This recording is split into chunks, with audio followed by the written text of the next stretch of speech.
Hi hello ನಮಸ್ಕಾರ this is yours Karthik. So ನಮಸ್ಕಾರ. As usual it's yours Karthik ನಿಮ್ಮ ಮುಂದೆ ಹಾಜರಾಗಿದ್ದೀನಿ ಎಂದಿನಂತೆ. ಸೊ ಈ ಕ್ಷೇತ್ರ ಕಲರ್ಫುಲ್ ಕ್ಷೇತ್ರ. ಈ ಕ್ಷೇತ್ರದಿಂದ ಸ್ಪೀಕರ್ ಆಗಿದ್ದಾರೆ, ಅಂದರೆ ಸಭಾಧ್ಯಕ್ಷರಾಗಿದ್ದಾರೆ. ಈ ಕ್ಷೇತ್ರದಿಂದ ಮಂತ್ರಿ ಕೊಟ್ಟಂಥ ಕ್ಷೇತ್ರ. ಈ ಕ್ಷೇತ್ರದಿಂದ ಸಮಾಜವಾದಿಗಳನ್ನಂತ ಕೊಟ್ಟ ಕ್ಷೇತ್ರ. ಈ ಕ್ಷೇತ್ರ ರೌಡಿಗಳನ್ನ ಕೊಟ್ಟಂಥ ಕ್ಷೇತ್ರ. ಈ ಕ್ಷೇತ್ರ ಮಂಡ್ಯದ ಗಾಂಧಿಯನ್ನು ಅಂತ ಕೊಟ್ಟಂಥ ಕ್ಷೇತ್ರ. ಸೊ ಯಾವುದು ನಮ್ಮ ಮುಂದಿನ ಪಯಣ ಆ್ಯಂಡ್ ದೆನ್ ನಮ್ಮ JDSನ ಮುಂದಿನ ಪಯಣ ಯಾವುದಪ್ಪ ಏನು ಅಂತ ಅಂದರೆ ಕೆ ಆರ್ ಪೇಟೆಯ ಕಿರೀಟ 2028ಕ್ಕೆ ಯಾರಿಗೆ? So as usual it's yours Karthik. So ಮಂಗಳವಾರ ಹಬ್ಬದ ಶುಭಾಶಯಗಳನ್ನ ಹೇಳ್ತಾ, ಸ್ನೇಹಿತರೆ, ಕೆ ಆರ್ ಪೇಟೆಯಲ್ಲಿ ಹಾಲಿ ಶಾಸಕರು ಯಾರು ಏನು ಅಂತ ಅಂದರೆ ನಮ್ಮ JDS ಪಕ್ಷದ HD ಮಂಜು ಅವರು. ಸೊ HD ಮಂಜು ಅವರು ಹಾಲಿ ಕೆ ಆರ್ ಪೇಟೆಯ ಕ್ಷೇತ್ರ. ಸೊ ಮಾನವ ಮರ್ಯಾದೆ ಅಂದರೆ ನಾವು 8ರಲ್ಲಿ 7 ವಿಧಾನಸಭಾ ಕ್ಷೇತ್ರನ ಸೋತಿದ್ದೀವಿ. ಸೊ ಇದೊಂದು ವಿಧಾನಸಭಾ ಕ್ಷೇತ್ರದ ಜನ ನಮ್ಮನ್ನು ಕೈ ಹಿಡಿದು ನಮ್ಮ ಒಂದು ಗೌರವ, ವರ್ಚಸ್ಸು, ಮಾನ ಮರ್ಯಾದೆ ಎಲ್ಲವನ್ನು ಉಳಿಸ್ಕೊಟ್ಟಿರ್ತಕ್ಕಂಥ ಕ್ಷೇತ್ರ ಕೆ ಆರ್ ಪೇಟೆ ಕ್ಷೇತ್ರ. ಸೊ ಕೆ ಆರ್ ಪೇಟೆ ಕ್ಷೇತ್ರ ಮುಂದಿನ ಬಾರಿ ಯಾರಿಗೆ ಜನ ಪೇಟನ ತೊಡಸ್ತಾರೆ, ಇದೇ ಈ ಹೊತ್ತಿನ ವಿಶೇಷ. As usual it's yours Karthik. So ಈ ಕ್ಷೇತ್ರದಲ್ಲಿ ಹಿಂದೆ ಯಾರೆಲ್ಲ MLAಗಳಾಗಿದ್ದರು, ಏನು ಅವ್ರ ಕತೆ. ಸೊ ನೋಡ್ತಾ ಹೋದರೆ ಈ ಕ್ಷೇತ್ರ ಅಸ್ತಿತ್ವಕ್ಕೆ ಬಂದಿದ್ದು 1952. ಸೊ ನನ್ನ SM ಲಿಂಗಪ್ಪನವರು ಭಾರತೀಯ ರಾಷ್ಟ್ರೀಯ ಕಾಂಗ್ರೆಸ್. ಅದಾದ ನಂತರದಲ್ಲಿ 57 ಬೊಮ್ಮೇಗೌಡರು ಭಾರತೀಯ ರಾಷ್ಟ್ರೀಯ ಕಾಂಗ್ರೆಸ್. ಅದಾದ ನಂತರದಲ್ಲಿ 62 N Nanjegowda. And then once again 67ರಲ್ಲಿ MK ಬೊಮ್ಮೇಗೌಡ. ಆದರೆ ಇವಾಗ ಇಂಡಿಪೆಂಡೆಂಟ್ ಆಗಿ ಇವರು ಗೆದ್ದಿದ್ದಾರೆ. ಸೊ ಒನ್ಸ್ ಅಗೈನ್ 52ರಲ್ಲಿ ಗೆದ್ದಂಥ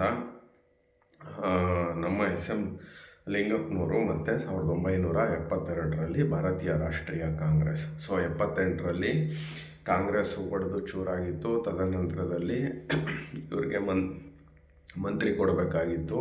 ಅಂದರೆ SM ಲಿಂಗಪ್ಪನವರು ನಿಜವಾದ ಸಮಾಜವಾದಿಗಳು. ಬಟ್ ಯಾರಿಗೂ ಬಕೆಟ್ ಹಿಡಿತಿರಲಿಲ್ಲ, ಇನ್ನೊಂದು ಹಿಡಿತಿರಲಿಲ್ಲ. ಯಾವ ಮಟ್ಟ ಅಂದರೆ ಅವರೆಲ್ಲರೂ ಯಾವ್ದಾದ್ರು ಫಂಕ್ಷನಲ್ಲಿ ಕೂತಿದ್ರೆ ಮುಖ್ಯಮಂತ್ರಿಗಳೇ ಅವ್ರ ಹತ್ರ ಹೋಗಿ ಮಾತಾಡಿಸಿ ಬರಬೇಕಿತ್ತಂತೆ. ಸೊ ಅಂಥವ್ರಿಗೆ ಮಂತ್ರಿಗಿರಿನ ತಪ್ಪಿಸಿ ಒಕ್ಕಲಿಗ ಬೆಲ್ಟಲ್ಲಿ SM ಕೃಷ್ಣನ ಮಂತ್ರಿ ಮಾಡಿದಂಥ ಖ್ಯಾತಿ ಗೂಂಡಾ ಮುಖ್ಯಮಂತ್ರಿ ದೇವರಾಜ ಅರಸು.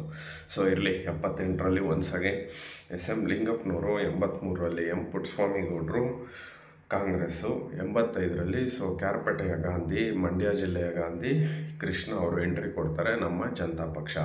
ತದನಂತರದಲ್ಲಿ 89 ಮತ್ತು M ಪುಟ್ಟಸ್ವಾಮಿಗೌಡರು ಭಾರತೀಯ ರಾಷ್ಟ್ರೀಯ ಕಾಂಗ್ರೆಸ್. 94ರಲ್ಲಿ ಒನ್ಸ್ ಅಗೈನ್ ಕೃಷ್ಣ ಅವರು ಗೆಲ್ತಾರೆ. ಸೊ 96ರಲ್ಲಿ ಬೈ ಎಲೆಕ್ಷನ್ ಆಗುತ್ತೆ. ಆಗ B ಪ್ರಕಾಶ್ ಅವರು ಗೆಲ್ತಾರೆ. ಕೃಷ್ಣ ಅವರು MP ಹೋಗ್ತಾರೆ. 1999ರಲ್ಲಿ ಸೊ ರೌಡಿ MLA ಆದಂತಹ KB ಚಂದ್ರಶೇಖರ್. ಸೊ ಇವ್ರನ್ನ ಯಾಕೆ ರೌಡಿ MLA ಅಂತ ಅಂತಾರೆ ಅಂದರೆ ಜನಕ್ಕೆ ಅಷ್ಟು ಒಂಥರ ಭೂಮಾಫಿಯಾ, ಕಂಡೋರ್ ಜಮೀನಿಗೆ ಬೇಲಿ ಹಾಕೋದು, ಈ ಥರ ಎಲ್ಲ ಇವ್ರ ಮೇಲೆ ಆರೋಪ ಇದೆ. ಆ್ಯಂಡ್ ದೆನ್ ಇವ್ರ ತಮ್ಮ ಒಂದು ಕೊಲೆ ಕೇಸಲ್ಲಿ ಕೂಡ ಹೋಗಿ ಬಂದಿರತಕ್ಕಂಥ ಒಂದು ಫ್ಯಾಮಿಲಿ ಹಿಸ್ಟ್ರಿ. ಸೊ ಇವ್ರದ್ದು ಈಗ ನಶಿಸಿ ಹೋಗಿದೆ. ತದನಂತರದಲ್ಲಿ 2004ರಲ್ಲಿ ಒನ್ಸ್ ಅಗೈನ್ ನಮ್ಮ ಹೆಮ್ಮೆಯ ಮಂಡ್ಯದ ಗಾಂಧಿ ಕೃಷ್ಣ ಅವರು ಗೆಲ್ತಾರೆ, ಸ್ಪೀಕರ್ ಕೂಡ ಆಗ್ತಾರೆ. 2008ರಲ್ಲಿ once again rowdy MLA KB Chandrashekhar ಅವರು ಗೆಲ್ತಾರೆ. 2013, 18 ಸೊ ನಿಯತ್ತಿಲ್ಲದೆ ಇರೋ ನಾಯಿ ನಾರಾಯಣಗೌಡರು ಗೆಲ್ತಾರೆ. 2019ರಲ್ಲಿ ನನಗೇನೂ ಆಗಿಲ್ಲ, ಅವಮಾನಗಳಾಗಿದೆ ಅಂತ ಹೇಳಿದಂಥ ನಿಯತ್ತಿಲ್ಲದೆ ಇರೋ ನಾಯಿ ನಾರಾಯಣಗೌಡರು BJPಗೆ ಹೋಗ್ತಾರೆ. ಸೊ ಮೊದಲನೇ ಸಲ BJP ಬಾವುಟನ ಹಾರಿಸ್ತಾರೆ, ಮಂತ್ರಿ ಕೂಡ ಆಗ್ತಾರೆ. 2023ರಲ್ಲಿ ನಿಯತ್ತಿಲ್ಲದೆ ಇರೋ ನಾಯಿನ ಓಡಿಸ್ತಾರೆ. ಕ್ಯಾರ್ಪೇಟೆ ಜನ ಬಹಳ ಹೀನಾಯ ಸ್ಥಿತಿಲಿ 3ನೇ ಸ್ಥಾನಕ್ಕೆ ಹೋಗುತ್ತೆ ನಿಯತ್ತಿಲ್ಲದೆ ಇರೋ ನಾಯಿ ನಾರಾಯಣಗೌಡರು. HD ಮಂಜುನಾಥ್ ಅವರು ಗೆಲ್ತಾರೆ. ಸೊ ಇದು ಅಂದರೆ ನಾನು ಏನು ಹೇಳ್ತೀನಿ ಅಂದರೆ ಈ ಒಂದು ಕಲರ್ಫುಲ್ ಕ್ಷೇತ್ರದಲ್ಲಿ ನಿಮಗೆ ನಿಜವಾದಂಥ ಸಮಾಜವಾದಿಗಳಾದ ಲಿಂಗಪ್ಪನವರು, ಬೊಮ್ಮೇಗೌಡರು, ಪುಟ್ಟಸ್ವಾಮಿಗೌಡರು ಇವರೆಲ್ಲ ಸಿಗ್ತಾರೆ. ರೌಡಿ MLAಗಳಾದಂಥ B Prakash and then BK Chandrashekhar ಇವರು ಸಿಗ್ತಾರೆ. ಮಂಡ್ಯದ ಗಾಂಧಿ ಕೊತ್ಮರಳ್ಳಿ ಕೃಷ್ಣ ಅವರು ಸಿಗ್ತಾರೆ. ಆ್ಯಂಡ್ ದೆನ್ ಆ, ನಮ್ಮ ಒಂದು ಈಗಿರೋವಂಥ MLA ತುಂಬ ಒಳ್ಳೆಯ ಮನುಷ್ಯ HD ಮಂಜು ಅವರು ಸಿಗ್ತಾರೆ. ಸೊ ಸ್ನೇಹಿತರೆ, ನಾನು ಮುಂದೆ ಏನು ಎತ್ತ ಅಂತ ಹೇಳಿದರೆ, ಸೊ ಈ ಕ್ಷೇತ್ರದಲ್ಲಿ ನಾನು ನಿಲ್ಲಿ ಅಥವಾ ಯಾರೋ ಒಬ್ಬ ಸಾಮಾನ್ಯ ಕಾರ್ಯಕರ್ತ ನಿಂತರೂ JDSಗೆ ಗೆಲುವು ಖಚಿತ. ಬಿಕಾಸ್ ಕಾಂಗ್ರೆಸ್ಸು ನಶಿಸಿ ಹೋಗಿದೆ. HD ಮಂಜು ಅವ್ರ ವಿರುದ್ಧ ಸ್ವಲ್ಪ ಅಸಮಾಧಾನ ಇದೆ ಕಾರ್ಯಕರ್ತರಿಗೆ. ಎಲ್ಲ ಪೋಸ್ಟು ನಮಗೆ ಬೇಕು ಅಂತ ಅದನ್ನ ಅವರು ಈಗ ತಿದ್ದಿ ನಡೀತಾ ಇದ್ದಾರೆ.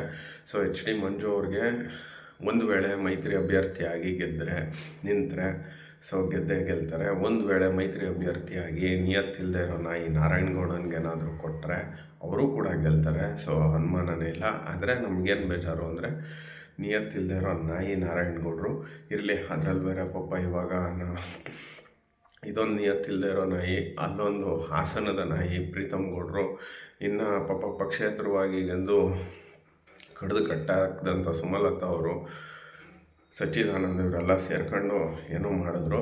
ಬಟ್ 7ಕ್ಕೆ 7 ಮಂಡ್ಯ ಕೊಡ್ತಾರೆ ಅಂತ ನಾವು ಅಂದ್ಕೊಂಡಿದ್ದೀವಿ. ಬಟ್ ಮೈತ್ರಿ ಇದರಲ್ಲಿ ನಾವು ಸೀಟ್ಗಳಿಗೆ ಸೋಲಬೇಕು ಅಂದಾಗ ಕೆಲವೊಂದು ಸಲ ಬಿಟ್ಕೊಡ್ಬೋದು. ಇದು ಕೂಡ ಒಂದು ಲಿಸ್ಟಲ್ಲಿದೆ. ಸೊ HD ಮಂಜು ಅವರು ಜನಗಳಿಗೆ ಸಿಗ್ತಾರೆ, ಜನಗಳಿಗೆ ಕೆಲಸ ಆಗ್ತಾಯಿದೆ. ಸಹಕಾರ ಸಂಘ ಎಲ್ಲ ಗೆದ್ದಿದ್ದಾರೆ. ಬಟ್ ಇವರು ಮನ್ಮೂಲಲ್ಲಿ ನಿಂತರು, ಪಾಪ ಸೋತರು. ಇರಲಿ. ಆದರೆ ಒಂದಂತೂ ನಿಜ, ಮಂಜು ಅವ್ರಿಗೆ ವಿರೋಧನೂ ಇದೆ. ಆದರೆ ಯಾರೇ ಒಬ್ಬರು JDSಲ್ಲಿ ನಿಂತರೆ ಅವರು ಗೆಲ್ತಾರೆ. ಇಟ್ ಮೇ ಬಿ ವೇರಿ ಆಗ್ಬೋದು. 50,000 ಇರೋನಾದರೆ 10,000 15,000 ಆಗ್ಬೋದು. ಸೊ 2028ಕ್ಕೂ ಕ್ಯಾರ್ಪೇಟೆಯ ಕಿರೀಟ JDSಗೆ ಅಂತ ಹೇಳ್ತಾ, as usual it's yours Karthik. ನಮಸ್ಕಾರ.